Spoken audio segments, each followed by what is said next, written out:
Sure. I'm so sorry. No problem. I didn't know you were gonna. Here you go. I don't know. Wait. I should say, I guess, a little bit about myself, since this has sort of, over the years, turned into a kind of a one-man band. I grew up in a small town in Colorado under extraordinarily ordinary circumstances.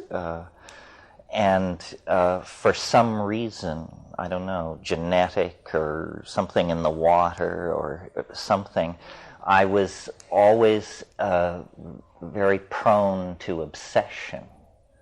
And one obsession gave way to another, so that rock collecting gave way to butterflies, which gave way to rocketry, which gave way to girls, which gave way to drugs, which gave way to politics, on and on and on. Fascinated with the world.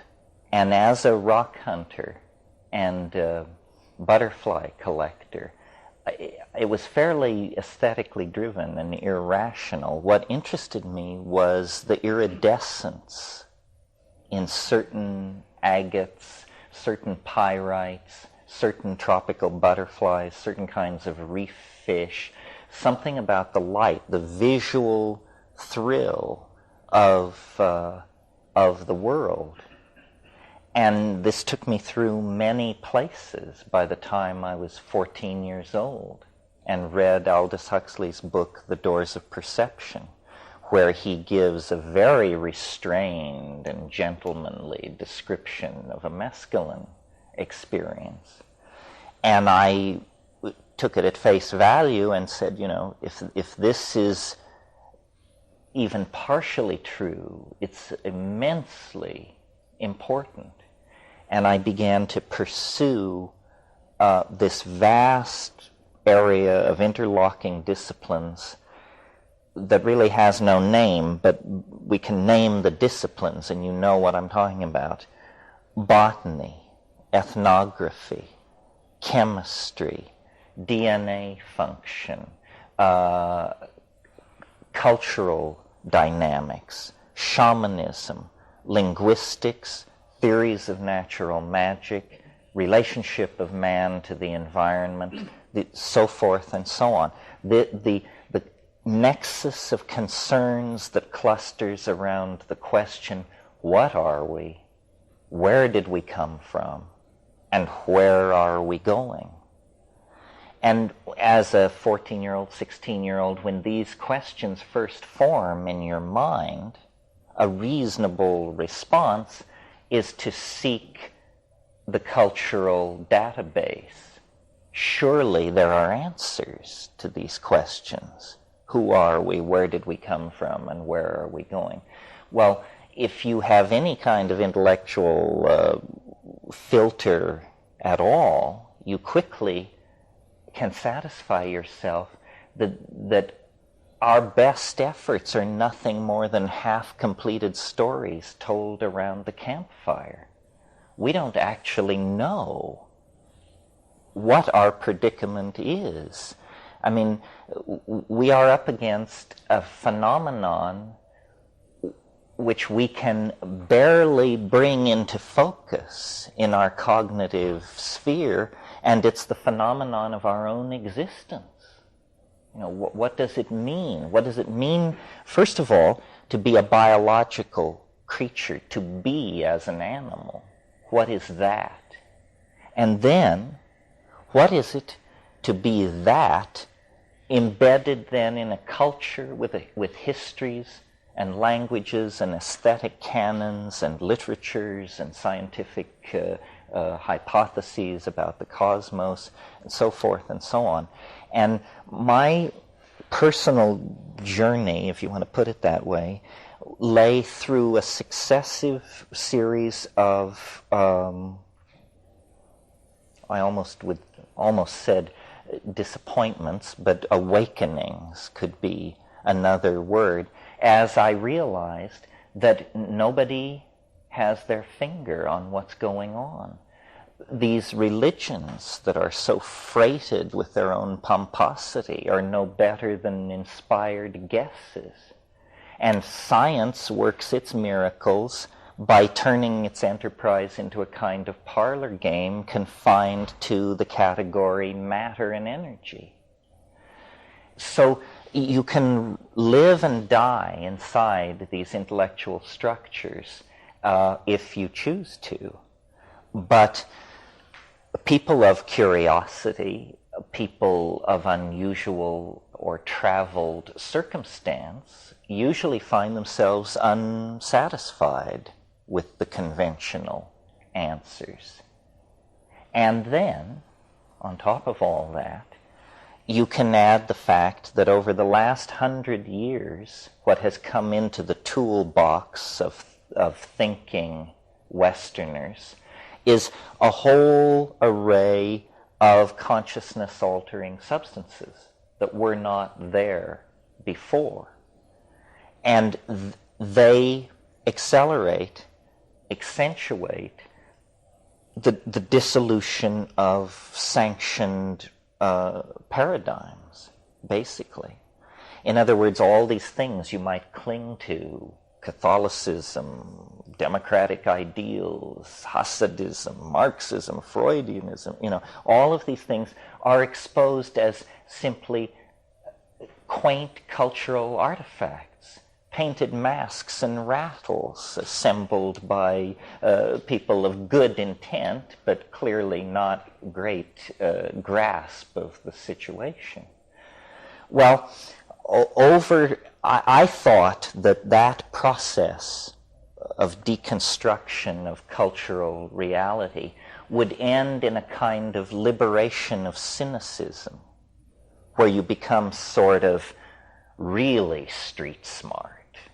Nobody can put anything over on you. You've been there. You've done that. It turns out that existential phase, which I reached at about age 18, is itself simply a place along the way. And that persisting then with pushing into altered states of mind and alien cultures, I began to see that there was a landscape of meaning, but it was not the meaning that I had ever been told. And this was fairly shocking to me, because part of my intellectual journey had been through the psychology of Carl Jung. So I was very prepared for the idea that all dreams, all religious mythologies are seamlessly connected to each other under the surface. And liberalism takes the generous position that everybody has a piece of the action. The Buddhists understand something, the Taoists understand something, the Kabbalists understand something. I was getting a different message.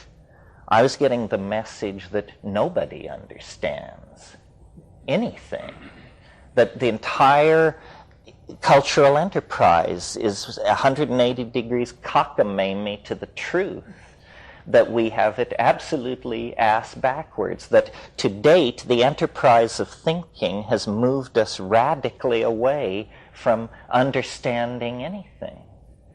And over the years I've tried to make room for this alternative explanation. And I suppose this is the proper place in all this to make my standard disclaimer against squirreliness. There's a lot of squirreliness in this world, a rising tide of it. Some of it has been fomented not far from where we sit this evening. And I represent to myself, and I hope to convince you of this, radical ideas, innovative ideas, even peculiar ideas, but not loose or preposterous ideas. And it's sort of like, as Supreme Court Justice Douglas said of pornography, it's hard to define, but you know it when you see it. And that's so. As sanctioned paradigms break down, science and religion, which certainly are breaking down, into that vacuum rushes an incredibly exotic menagerie of intellectual freakery of all sorts. And so what you have to call into being to deal with that situation are rules of evidence, tools for telling shit from shinola, in other words. And though what I will say here may sound peculiar, none of it is beyond the realm of testability. And none of it is riddled, I hope, with contradiction. So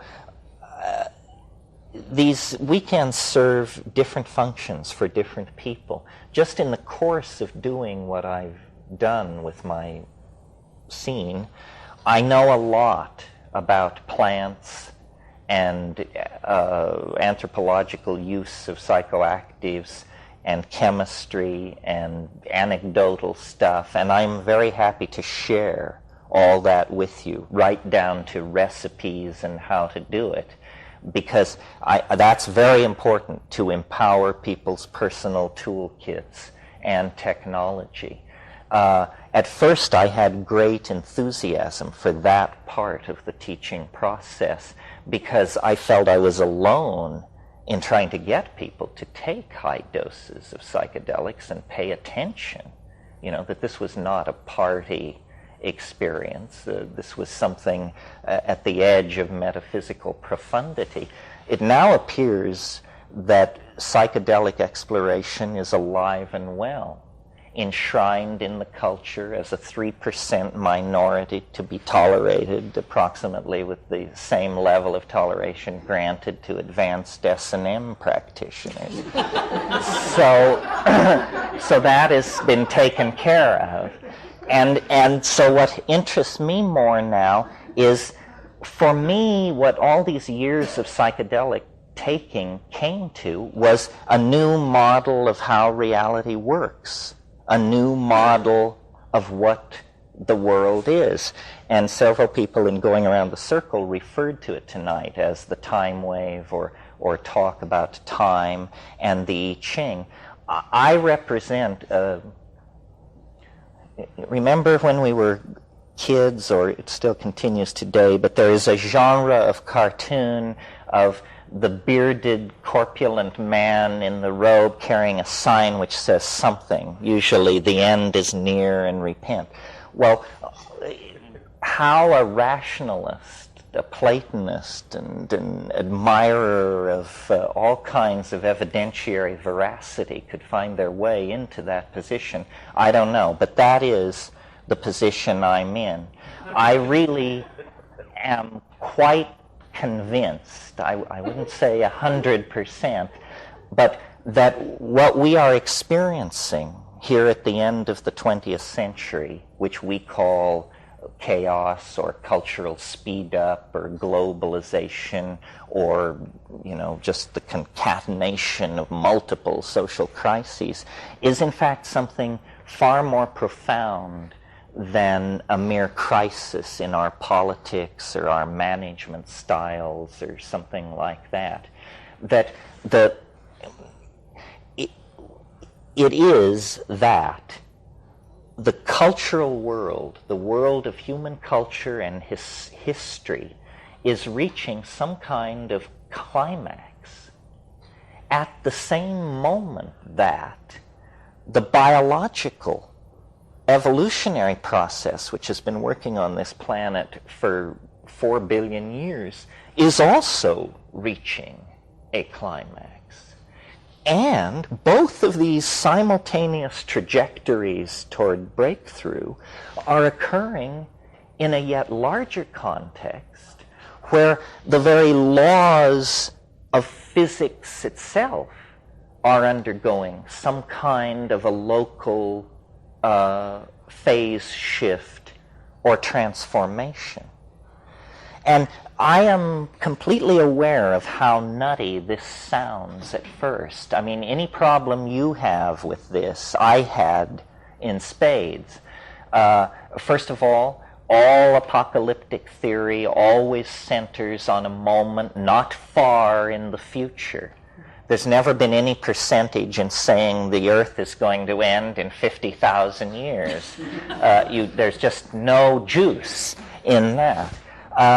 Nevertheless, when you begin comparing ontologies, you've got to always remember this is not a free-for-all. There are only a certain number of intellectual products on the market. What is science selling? Science is selling the idea that some time ago, for no reason, the Earth sprang from nothing in a single moment. Well, now, whatever you may think about that idea, notice that it's the limit case for credulity. Do you understand what I mean? I mean, whether it's true or not, it's the most outlandish explanation for reality possible for the human mind to conceive of. And that's step one with science. So, what does this do? What is the consequence of this scientific worldview? A progressive marginalization and de-emphasis on what it means to be a human being. Because the universe is enormous in space and time. Our galaxy is utterly ordinary, one of billions. Our star is utterly ordinary, one of trillions. Our planet is presumed to be of an ordinary type, and biology is presumed to be a necessary consequence of certain chemical regimes at certain temperatures, and on and on and on. So what you get then as the human role in this scientific scheme is virtually nothing more than to witness, to carry out certain measurements that cause the collapse of the state vector, and to witness. And the universe is an accident, and all subsequent processes are accidents, and we are an accident, and value is conferred, and meaning is an illusion of the naive, and on and on and on. This is the legacy of positivism, materialism, the thinking that has gone on in the last 200 years in Europe and now dominates the planet. The problem is that it runs completely counter to the primary datum, to use a philosophical buzzword, the primary datum. And what is the primary datum? It's the felt presence of immediate experience. In other words, being here now is the primary datum.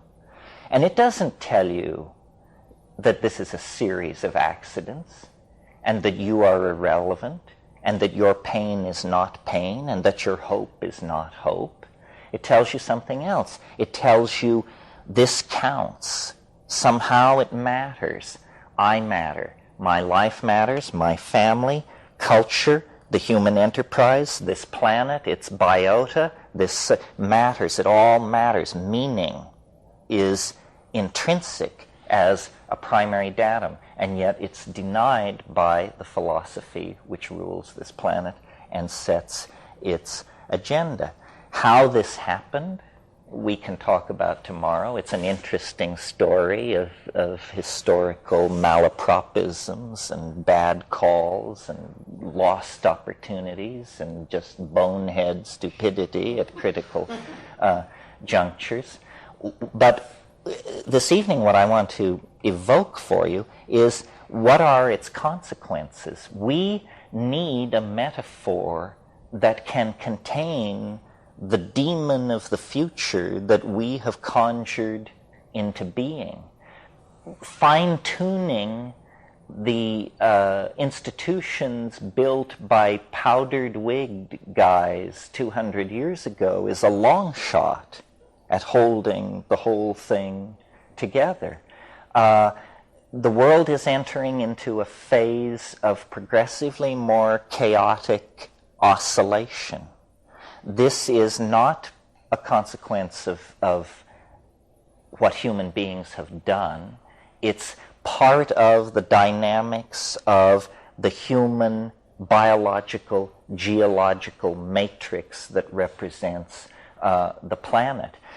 Biology never stands still. It moved from the unicellular phase into the multicellular phase. It occupied all niches. It left the oceans. It occupied the land.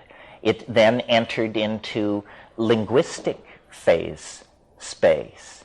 It entered into the domain of meaning, and there it erected conscious, reflecting societies and individuals. Now, through the catalytic interaction with technology, the human species is getting set to redefine itself. And these phase transitions are major. In the life of this planet, which is 4 billion years, we can probably look back to no more than half a dozen of these kinds of phase transitions. Well, now I want to return to a point, which was the unlikelihood of apocalyptic transformation in our own time, using a kind of reductionist argument that there is so much time and a life is so short that the odds that your life would fall on the golden moment is very slight. But that's not true if the dice are loaded. And the dice are loaded. This melting together of technology, this globalization of culture, this creation of an electromagnetic sea of information, these are phenomena that only happen in the terminal moments of the planetary breakthrough. History itself is the shockwave of eschatology. This is the slogan that I've been building to deliver to you. History is the shockwave of eschatology. If you don't know what eschatology is, it's a good old theological word. It means the final things, the last things. And what I have learned from psychedelics, and I'm convinced of this to the bone, whether my own mathematics can stand the test or not, but time is not necessarily driven from the past. Time is not like an unfolding avalanche of causal consequences. Time is more like a process drawn toward an attractor. And the reason evolution happened on this planet in such a short amount of time, the reason the emergence of consciousness happened without following all the blind alleys that were open to primate evolution, is because it isn't a random walk toward nowhere. It is, in fact, a trajectory defined by the field through which we are moving. And the way to think of this is like a topological surface, that time is not featureless. It is not invariant, as Newton insisted and assumed in order to build his calculus. I mean, it may appear invariant when you're calculating the orbits of the planets, but anyone who has ever gone through a bankruptcy, a divorce, a love affair, the death of a loved one, something like that, knows that, these things are unique phenomena. Millions of people have died, and nobody has ever died the same way twice and left the people standing there feeling the same way. The things that matter are imbued with uniqueness, and that uniqueness is imparted by this invisible medium that science, in order to function, has had to deny. That's what it basically comes down to.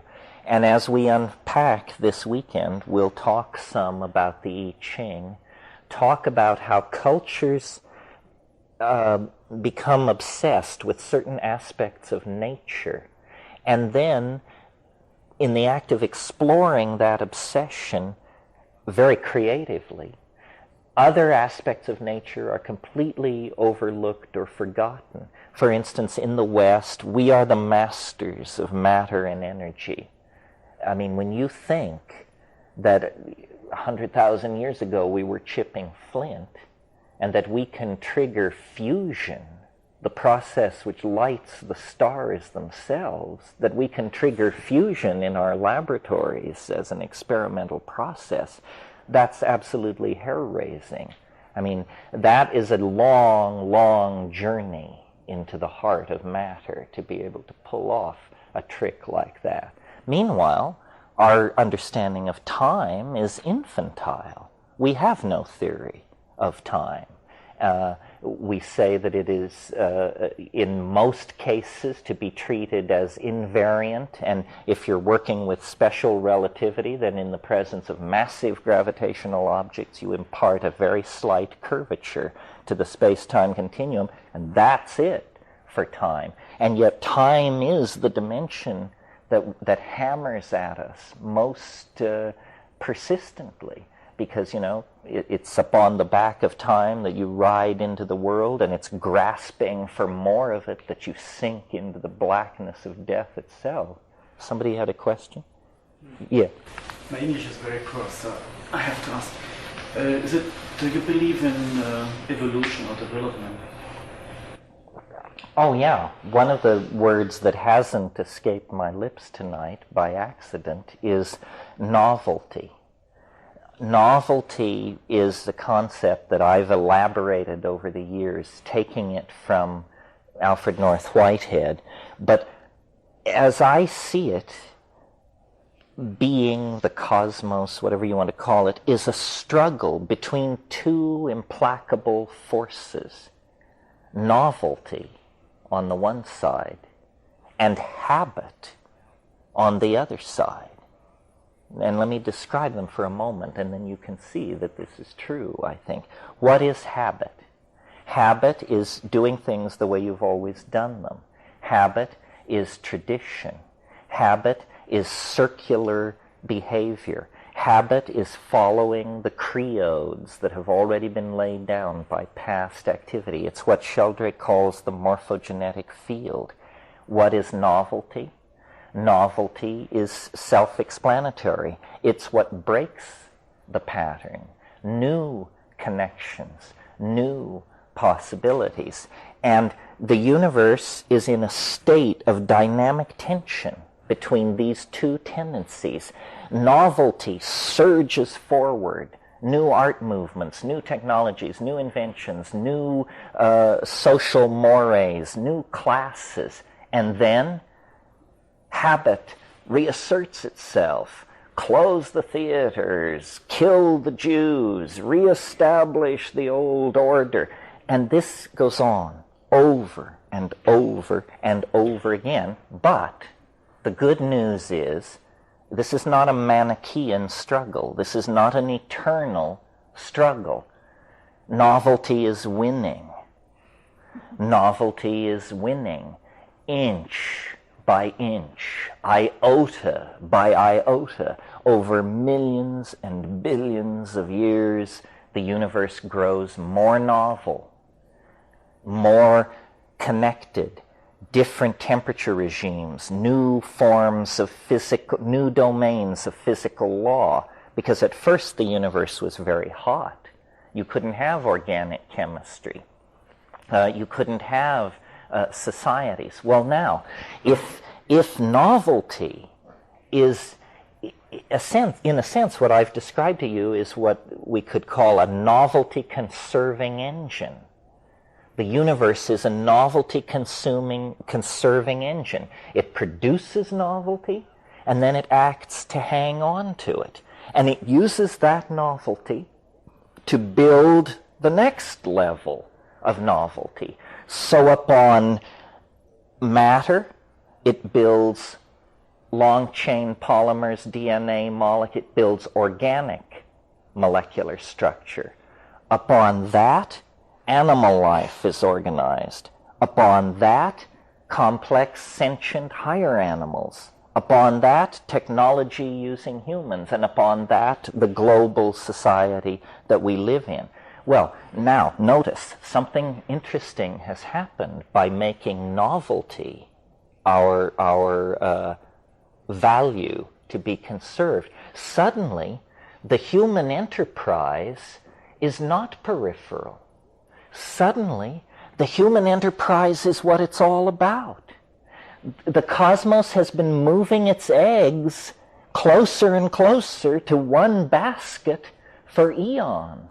You know, the action is not now in the bryophytes or the coelacanths or the reptiles. The action now is in a single species of primate.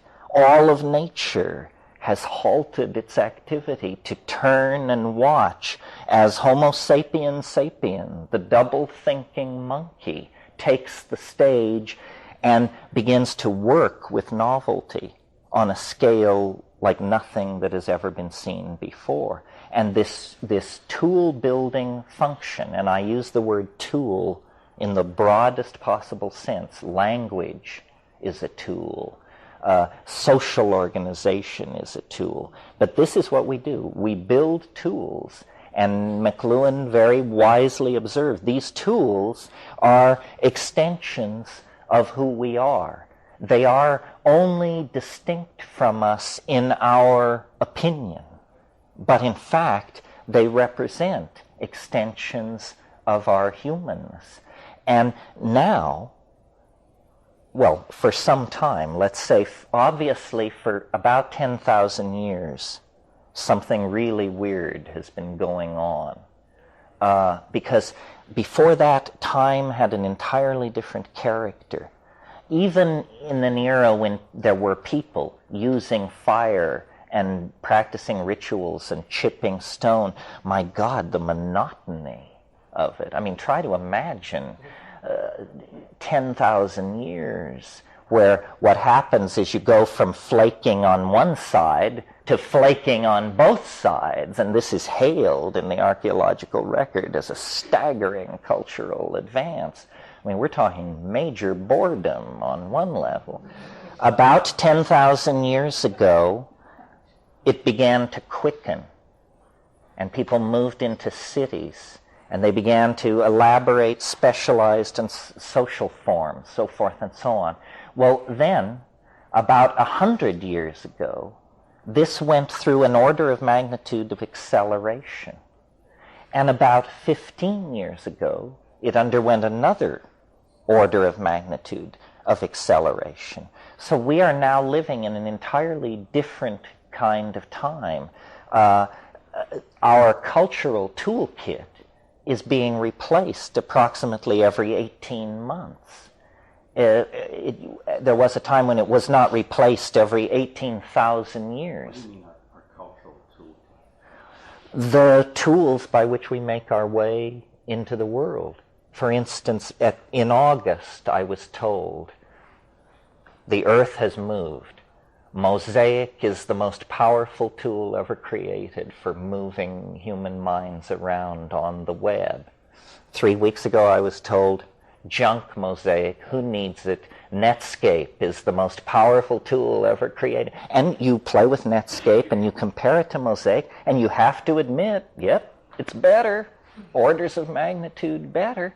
But the rate at which these tools are being replaced is phenomenal. The other thing which is going on is that all kinds of specialties are making breakthroughs that are not being integrated to other specialties. The cultural enterprise is not being managed. It's out of control, which is good news, I think. Because if it were under control, it would probably be under the control of someone with plans not terribly pleasant for the rest of us. I think the great good news is that the cultural process is expressing its own dynamic. I'm absolutely phobic of conspiracy theory. I just think it's a silly way to think about reality. God help anybody who tries to seize control of this tiger, because, yeah. What, I don't understand why you believe in development. Or this is a premise of you that there is time that there's a development and evolution. Why you believe in that? Well, because I think the historical record shows a progressive movement from simpler to more complex form. And then the question is, how does it happen? And there are different theories about that. But to my mind, it's pretty clear that as you go back in time, the universe becomes a simpler and simpler place. Yeah, but I think we should make clear if you're thinking if there's time or if there's not time. We should make it clear. Well, this is sort of the question of, is there absolute time, or is time defined by the systems embedded in it? It's a philosophical question. I suppose if I were pressed, I would say it's defined by the systems embedded in it. But I am saying, you see, for science, time is not exactly a thing. It becomes somewhat thing-like in relativity because it's mated with space, which is more thing-like than time.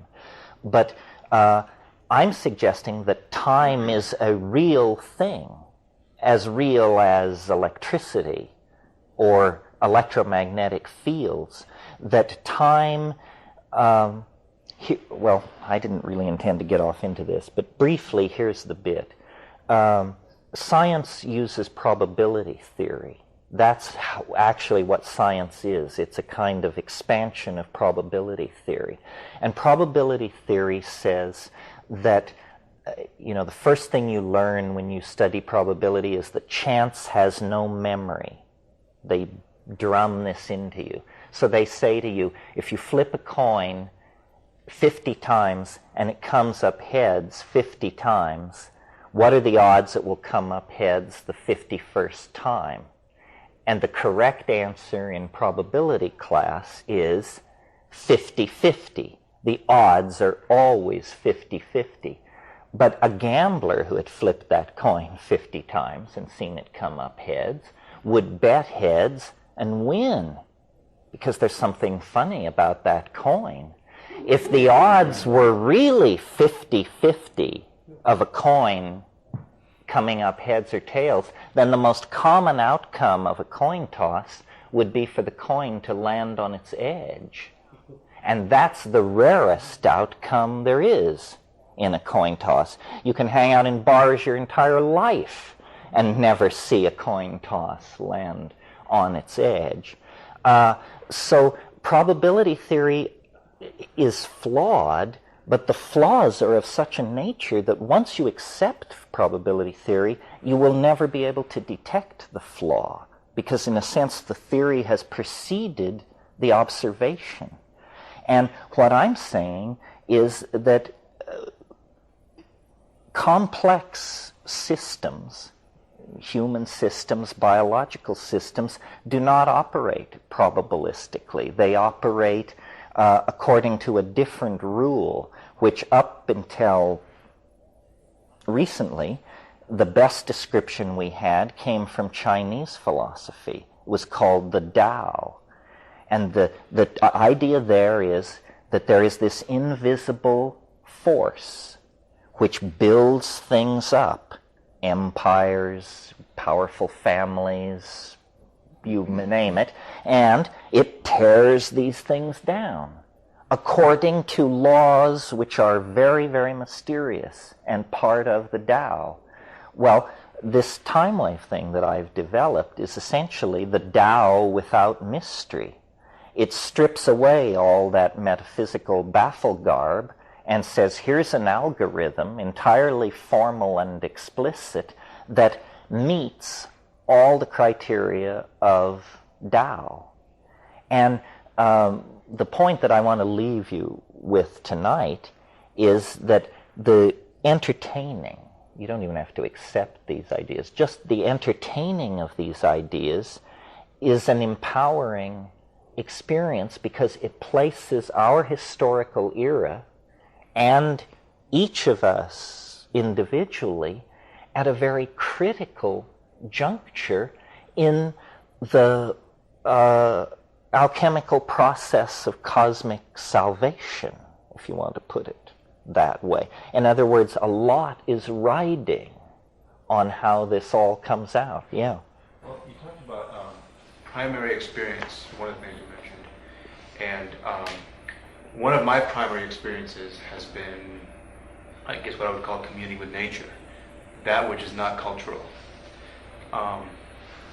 And I'm wondering how the way you see development and how you see globalization and all that ties into what I assume is similar to that experience that I had that you mentioned, which is the archaic revival. It seems that there's some kind of opposites going on there to me, and I want to know how you tie them together. Well, yes. I mean, what's happening is that we are headed into a kind of super technology, a global information society, so forth and so on. But strangely enough, and you have to go back to McLuhan for this, the sensory ratios that are being reinforced by the new electronic technology are like the sensory ratios that were in place 15,000 years ago. In other words, if print is in fact a cultural disease, or a condition, print imposes a condition on the human mind which is now lifting. And as the cloud of print-created conditioning and institutions is lifted, we discover that we are not Victorian ladies and gentlemen, model citizens in the Jeffersonian state, but that we like to trance dance and mess around sexually and get down and dirty and all. In other words, there is an archaic impulse that comes into this as we reclaim our senses. Some of you may have read Morris Berman's wonderful book called Coming to Our Senses. Well, I've never met Morris Berman, but I absolutely subscribe to everything said there.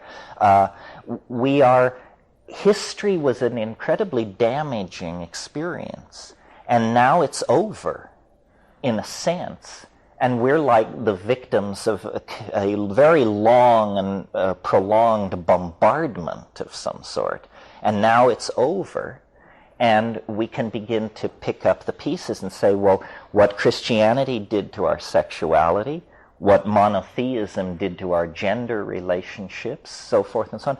Now we can fix all of this. But it is this paradoxical enterprise of a neo-archaism taking place in a cyperdelic, hyper-global society. That's why body piercing, tattooing, trance dance, drug experience, drumming experiences, all of these things I take to be very healthy signs of this archaic impulse coming out in society. I mean, what was created by the era of the proper gentleman was, excellent table manners and genocide over most of the surface of the planet. However, all of these changes that are going on, each one must give way for the next. Like, we are never going to reach any kind of equilibrium between here and the concrescence, this point ahead of us, some 18 years in the future, where all these biological, cultural, and physical vectors move into phase and create a phase transition. Because, in a sense, history is being forced to repeat itself at an incredibly accelerated rate. And I mean this not as a metaphor, as is ordinarily said. I mean literally, that as we approach the omega point, there are a series of recursive reflections, almost like passing through shock waves, where we reiterate past historical episodes. Right now, I take us to be somewhere in the late 800s. You know, Rome has fallen, and the hard claw of the Christian church is just about to close itself over our jugular for about 6 years or so. If you're of our persuasion, your best bet now is to probably move to Tartary till the Renaissance, which comes in 2004. The point being that we are living through a kind of mini dark age that is actually related to the dark ages that descended over Europe at the fall of Rome. We could not have one without the other. Time is speeding up, but nevertheless we have to live through these resonances. Yeah. I won't let you go with the time. Do you think that we can change history or what we call the past? If you couldn't change history, then you would have a determinism. The problem with determinism is that it makes philosophy impossible. Because if the universe is determined, then you think what you think because you can't think anything else. And that makes the notion of truth rather curious.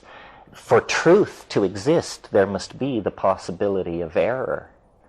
So but I think that the future is more determined than most people think.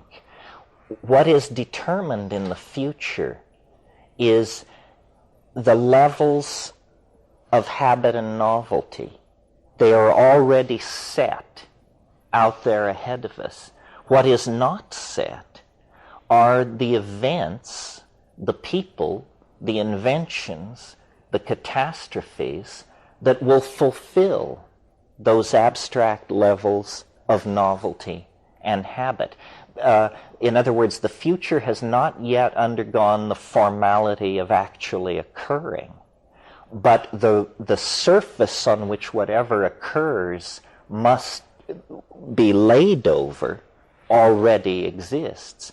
That's why when we look at the time wave, you'll see people say you're trying to predict the future. Not exactly. We're trying to predict where in the future the novelty should be expected. But we understand that you can never predict what the novelty will actually be. But if you could predict where to expect it, you could remove a lot of the anxiety from people's experience of the unfolding of history. Right now, history is an incredibly anxiety-producing process. I mean, people are just in despair over where we go from here. Yes. I might be getting a little ahead because I know you're going to talk about the time wave tomorrow night, but it occurred to me that when you devise the time wave, what it says is when, basically. What it says is when. Yes, it answers the when question. I've recently gone through a kind of funny change. I mean, this is more addressed to the people who are fairly familiar with this material, but we've put a huge amount of emphasis when we talk about the time wave into the end point, which will occur on December 22nd, 2012 AD. And we always discuss, what will happen at the end point and so forth and so on. But I've noticed that the curious thing about the time wave is that it will put itself out of business at that moment. That regardless of what happens then, the time wave will be, I hate to use the word, history at that point. So in a sense, we misuse the time wave if we stand around waiting for 2012, because where the time wave is useful is between here and there, because it gives us an accurate map of what I guarantee you is going to be the craziest 18 years this planet has ever seen. And if you don't have a map of some sort through what is about to begin to unpack itself on our doorstep, you will think that it's the last days, because I think everything that is presently in place will be swept away, and then whatever replaces that will be swept away. So part of my motivation in all this is to put the time wave in front of people and say, look, it's worked for thousands and thousands of years, and it only has 18 years to go. So what intellectual justification is there for denying its efficacy in the next 18 years when it has 4+ billion years of success under its belt? And, this will all be thrashed out in the cultural marketplace of ideas. And I'm completely convinced that best ideas win. Because novelty, God is betting on novelty. And so if you bet on novelty, you'll be carried along in that process, yeah. Am I correct that you predicted the Republican win in the House? Well, I said it looked like a good time. Yeah. As far as the election is concerned, I don't know. Hawaii gives one a different perspective. I'm living out there now. Suddenly we all discovered that we were born-again Democrats just because they all got kicked out. Before that, a lot of time was spent lashing the Democratic Party as a bunch of jerks. I think probably both impulses were good. I think the election just proves that the world corporate state has made national governments irrelevant because, while everybody's yakking about the election, the real news is lowest unemployment in 4 years, continuous growth into, the 27th month. Lloyd Benson retired 3 days ago and said if he could write the numbers, they wouldn't be any different than the numbers he's able to retire on. The economists are going berserk. And I think that what has happened very quietly over the past 10 years with chaos theory and fractal mathematics and this sort of thing is that economics has come out of the woodshed. It is not voodoo anymore. And the world corporate state is running a very tight ship. And look at the changes that have gone on just in the past 5 years. Marxism has been liquidated. Apartheid has been liquidated. The people in the Middle East have been told to get their stupid act together. The Irish question comes up for review. World trade barriers are dropping everywhere. These are all things on the agenda of the world corporate state. Because the world corporate state likes happy, well-paid consumers. War, an instrument of policy by nation states, it is abhorrent to the world corporate state because it busts up assets and requires reinvestment. So I think, if you have a United States senator threatening the life of the president, this tells you that these people are a bunch of irrelevant yahoos. It's like the Parliament of Tonga or something. It means they can get up and say anything they damn well please. The president doesn't matter. The Senate doesn't matter. None of it matters. It's a road show, and we're all incredibly focused on it. And why is that? Because an instrumentality of the world corporate state called the media makes very sure that we speak of nothing else. Meanwhile, in the background, large changes are being put in place. And I'm not doctrinaire on this. What we need to find out at this point is not what the Republican Party wants. We need to find out, what does the world corporate state believe? Is it simply a slash and burn operation, and we're going to peddle ourselves into toxic environmental chaos? Or are there smarter heads in there somewhere who realize that the whole thing has to be managed, otherwise it will turn on itself and be inoperable. But this is what happened a few hundred years ago. The church lost its steam, and nationalism arose with a whole new vision of the world and politics and polity and power, and now the world corporate state. And the most exciting thing going on at the moment, and to my mind extremely psychedelic, is the creation of the web and the net. This is potentially what can change the culture, and yet the web and the net is a wholly owned asset of the world corporate state. However, the net was created by a Cold War mentality and designed to be indestructible.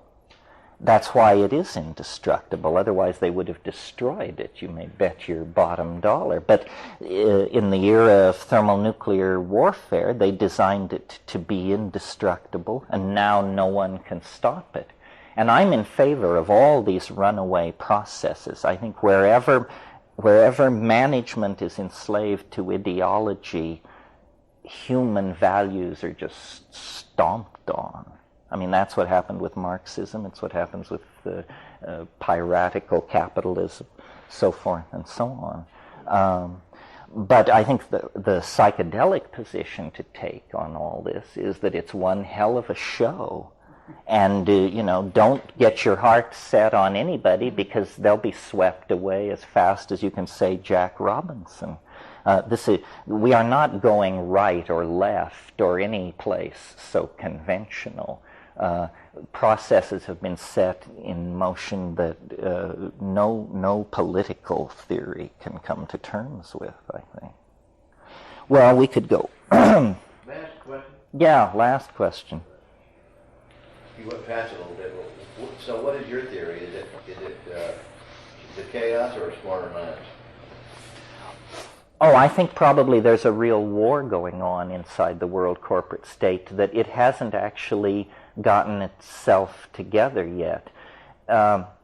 Victory came with unexpected swiftness, and very few people, even inside the Fortune 500 or the World Bank or the IMF, actually understand the degree to which the corporate mentality is now in charge of the planet.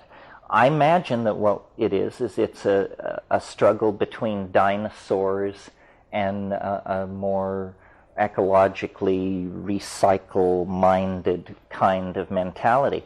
I'm not a Marxist, but I know enough of Marx to know that in classical capitalistic theory, you can't have capitalism unless you have unlimited exploitable natural resources.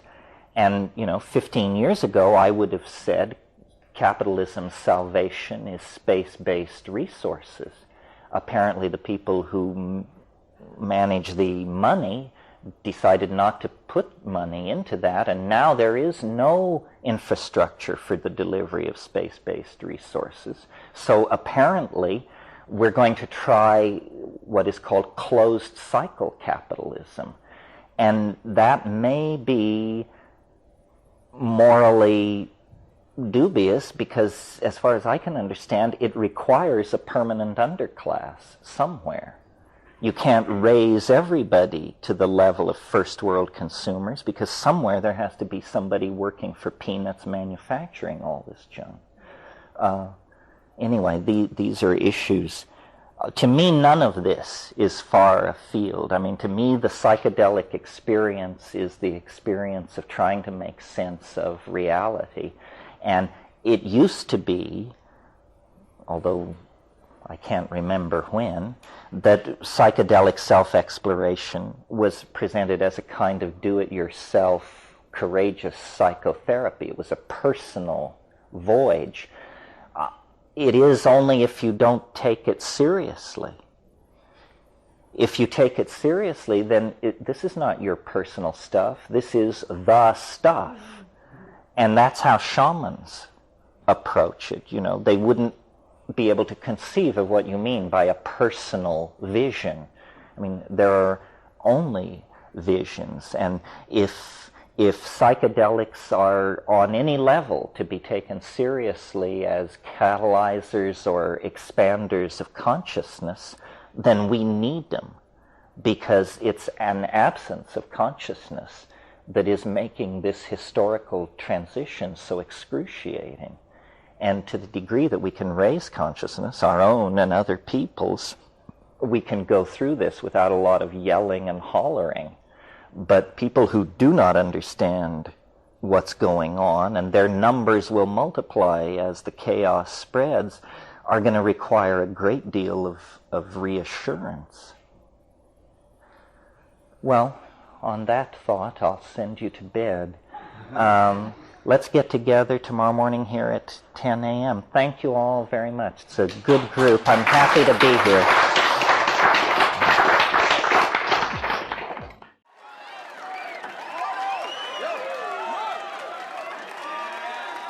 What's going on? We have 10 minutes to get root access to a Python web server, expose its SSL encryption, and then intercept all traffic over its secure ports. They're hacking.